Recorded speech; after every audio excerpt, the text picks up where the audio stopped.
নাসিরউদ্দিন পাটোয়ারি আজকে মির্জা আব্বাসকে বলতেছে তুমি কোন ছেটের বাল মির্জা আব্বাস। তো ঢাকা আর্টিস্ট মির্জা আব্বাসের কর্মী বাহিনী নাই, এর দইরা একদম শাহবাগে ঝুলাই রাখেন, কেউ কিছু বলবে না ভাই। বানান দইরা শালার পুতের মিয়া, আপনারা কি বালছিলেন মিয়া, রাজনীতি করেন মিয়া। গায়ে আর দিস না আর তোর মতো দুইটি সিন্ডিকেট নাসিরউদ্দিন পাটোয়ারি দিতে মাইলে কিচ্ছু হইতো না কেন।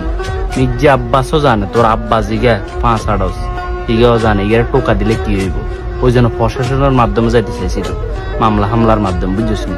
সরাসরি নাসিরউদ্দিন পাটোয়ারি টোকা দিলে ঢাকা হাটে কি বন্যাটা বসে যাইব, ওটা তোর আব্বা মির্জা আব্বাস ভালো করে জানা। বুঝতে এই নাসিরউদ্দিন পাটোয়ারি সত্য কথা বলের একটা ইয়ার বিপরীতে যাক, মির্জা আব্বাস যেগুলো কথা বলতেছে ওগুলোর বিরুদ্ধে ইয়ে করো কাইনা তো ভাবে যাক, খাইতো না, ওই জন্য যাইতেছে না তোর আব্বা, ওই জন্য চোর, কারণ তোর আব্বা এই ক্রাইম গুলার সাথে যুক্ত। এই নাসিরউদ্দিন পাটোয়ারি কি তোর আব্বাই চিনছে, তোরা চিনেছ, বুঝতি, কারণ তোরা দুই সাইড নিয়ে সিঙ্গারা লোভের রাজনীতি করো। নাসিরউদ্দিন পাটোয়ারি সত্য বলার পক্ষে, ন্যায়ের পক্ষে, যার কারণে ওইখানে যত জেনজি যুবকরা আছে সবাই তার পক্ষে, তার সাথে আছে। ওই জন্য তারা কেউ টোকাটা দিতে পাইতেছে না, বুঝছিস নি। ক্ষমতা থাকি অপব্যবহারটা অনেক আগে করে ফেলতো তোদের কাগা সম্মানিত মির্জা আব্বাস, ঠিক আছে নি।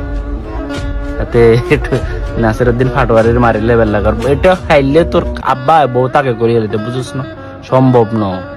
ইয়ে নাসিরউদ্দিন পাটোয়ারি টোকা দিলে বুলেট বাড়বে, বুলেট, বুঝতি।